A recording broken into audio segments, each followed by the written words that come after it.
안녕하세요. 오늘은 갈라디아서에 대해서 이야기해 보려고 합니다. 먼저 갈라디아서의 저자는 누구인가? 갈라디아서의 저자는 바로 사도 바울입니다. 바울이란 이름은 헬라식 이름으로 작은 자라는 것을 뜻합니다. 바울로 이름을 바꾸기 전 유대식 이름은 사울인데 그 뜻은 여호와께 구하다, 여호와께 요구하다, 여호와께 희망하다라는 뜻을 가지고 있습니다. 당시 많은 유대인들이 두 가지 이름을 가지고 있었는데 사도행전에 보면은 1차 전도여행 중에 이방인들에게 본격적으로 복음을 전하기 시작하면서 바울이 이 사울이란 유대인 이름 대신 바울이란 이방인 이름만 사용함으로써 이름으로 자신의 이방인에게 복음을 전하는 사명자로서의 바울의 사명과 바울의 정체성을 잘 드러내고 있는 부분입니다. 그리고 두 번째로 갈라디아서는 언제 무엇을 위해 써졌는가? 바울은 이 서신을 갈라디아에 있는 교회들을 위하여서 썼는데 그 이유는 바로 갈라디아에 있는 교회들이 어떤 사람들이 복음을 변하게 하려는 가르침에 다른 일로 걱정하여서 이 갈라디아서의 서신을 쓰게 된 것입니다. 바울과 갈라디아 교회에 대해서 설명을 하자면 갈라디아 교회들은 1차 전도여행 중에 바울이 목숨의 위협을 느끼는 고난 가운데서도 열심히 전도하여 세운 이제 교회들입니다. 바울은 제1차 전도여행 때 동역자 바나바와 함께 비시리아 안디옥의 회당에서 그리스도는 다윗에게 약속된 메시아임이시며 그를 믿고 회개함으로써 구원을 얻을 수 있다는 설교를 하였습니다. 하지만 유대인들은 이를 정면으로 반대하는 주장을 하였습니다. 바로 구원은 할례를 받고 율법을 꼭 지켜야지만 어, 구원을 받을 수 있다라는 주장이었습니다. 이러한 유대인들의 거부와 방해로 바울 일행은 이곳을 떠나서 이고니온 회당에서 복음을 전하게 됩니다. 하지만 이고니온 회당에서도 바울 일행은 역시 유대인들의 고난과 박해를 당했습니다. 바울, 바울 일행은 그의 안전뱅이를 일으키는 기적을 베풀었고, 이 기적으로 인하여서 많은 사람들이 하나님께 돌아오고 구원을 받을 수 있는 전도를 할 수 있었습니다. 그 후 바울 일행은 갔으며 그곳에서 복음을 전파하면서 많은 교성자들을 제자로 삼은 후에 지금까지 자신이 왔던 길을 다시 되돌아가면서 다시 복음을 굳게 하였습니다. 1차 전도여행의 귀향길에 바울은 이 지역을 다시 방문하였을 뿐만 아니라 갈라디아서를 다시 방문하였을 뿐만 아니라 2차, 3차 전도여행 중에서도 갈라디아 이곳에 들려서 갈라디아 교인들 그들의 신앙을 굳게 만들기 위한 노력을 보였던 것입니다. 바울이 갈라디아서를 쓴 것도 이런 갈라디아 교회에 대한 바울의 사랑이라고 볼 수 있는 부분입니다. 이처럼 바울이 1차 전도 여행 중 온갖 고난을 무릅쓰고 세운 교회가 바로 갈라디아 교회들입니다.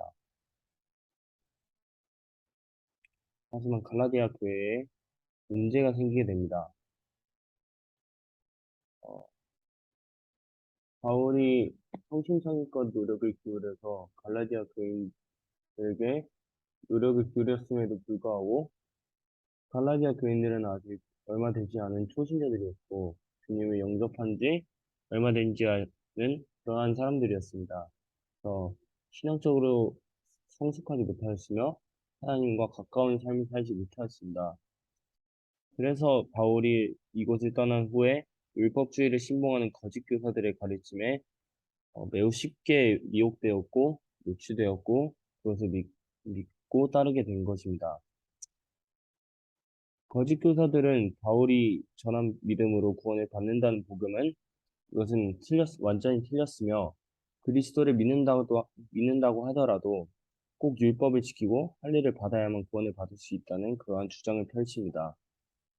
완전히 바울의 주장이에요. 정면으로 반박한 것이죠. 그리고 그들은 이러한 자신들의 주장을 합리화시키기 위해서 바울이 사도가 아니라 주장하였습니다. 물론 바울이 예수님이 살아계실 때 예수님을 따르지 않았던 것은 분명한 사실이고 오히려 예수님을 핍박하고 그러한 것도 분명한 사실입니다. 하지만 나중에 사도로 부르심을 받아 사도로 되었기 때문에 바울은 사도입니다. 이러한 거짓 교사들의 주장은 복음을 변질시키고 또 잘못된 신앙을 가지게 할 수 있었기 때문에 바울은 갈라디아에 있는 교인들을 걱정하여서 이 갈라디아서를 급하게 쓴 것입니다.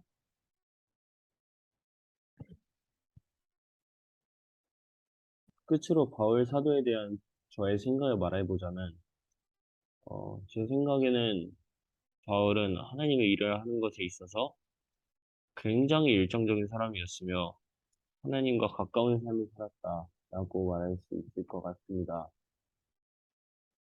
왜냐하면 바울이 1차, 2차, 3차 전도 여행을 하면서 정말 많은 지역에 돌아다녔거든요. 정말 많은 지역에 돌아다니면서 이 하나님의 일을 하는 것인데에도 불구하고 아주 힘든 고난과 역경을 받았습니다. 심지어 나중에는 처형을 당하게 되죠. 하나님을 믿는다는 그 사실 때문에. 하지만 바울은 이 가운데서도 어떻게 해야지 많은 사람들에게 복음을 전할 수 있을까? 많은 사람들이 주님께 돌아올 수 있을까? 구원에 이르게 할 수 있을까? 라는 생각을 하면서, 고뇌를 하면서 이것을 위해서 행하고 노력했던 사람이었던 것 같습니다. 어, 바울은 많은 고난과 역경을 받으면서도 정말 감사의 인생을 살았거든요.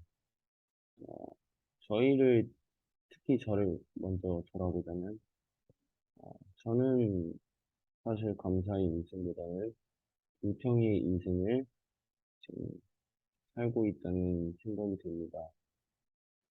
그렇지만, 저는 바울같이 그렇게까지 힘든 가운데 있지도 아니하고, 먹을 거 다 먹고, 입을 거 다 입고, 다닐 때 다 다니면서도 바울과 같이 감사가 우러나오는 인생을 살지 못하는 것 같습니다. 바울은 옥중에서도 하나님께 감사드리고, 기도하고, 찬양하였고, 심지어 자신이 찬양당하러 이송되는 과정 가운데서도 주님을 찬양할 수 있는 그런 신앙을 가질 수 있었던 사람이었거든요. 하지만 저는 이런 모든 것을 다 누리면서도 하나님께 감사하지 못하고 오히려 불평과 불만이 가득한 인생을 살고 있는 저를 반성하게 되고 바울 사도를 정말 본받아야 되겠다라는 생각을 하게 하는 대목입니다. 또 바울은 이 갈라디아서를 쓰면서도 갈라디아 교인 갈라디아에 이제 잘못된 복음으로 갈라디아 교인들이 구원에 이르지 못할까 해서 바울은 정말 진실된 걱정으로 그 서신을 쓰면서 이렇게 서신을 남겼거든요. 이런 바울 사도의 모습을 보고 바울 사도가 정말 책임감 있으면 굳건한 사람이구나. 사실 갈라디아 사람들에게 이제 전도를 하고 사실 나는 이제 모른다. 난 이제 모르는 일이다라고 생각을 할 수도 있을 텐데 어, 바울은 그들을 잊지 않았고 바울은 그들에게 다시 하나님께로 돌아오라. 다시 잘못된 복음을 믿지 말아라. 라는 그런 서신을 쓰면서 갈라디아에 대한 사랑과 그 마음이 잘 드러나는 대목입니다. 또 바울은 올바른 인생으로 모범을 보이면서 많은 성경을 기록하고 남겼습니다. 실제로 바울이 쓴 성경이 아주 많이 기록되어 있거든요. 어, 그, 그런 것을 보면은 바울이 정말 위대한 사도구나 하는 것을 느낄 수 있습니다. 제 생각에는 이렇게 이렇게 위대한 사도 바울의 모습은 정말 참 그 삶은 아름다운 삶 그 자체였다라고 생각합니다. 주님을 위해서 순교하고 결국에 마지막에 주님을 위해서 순교하고 그런 모습이 내 삶이 정말 하나님께로 가까웠고 하나님과 동행하는 삶을 살지 않았나라는 생각이 듭니다. 저도 그래서 이런 바울의 삶을 본받아야 된다고 생각이 듭니다. 감사합니다.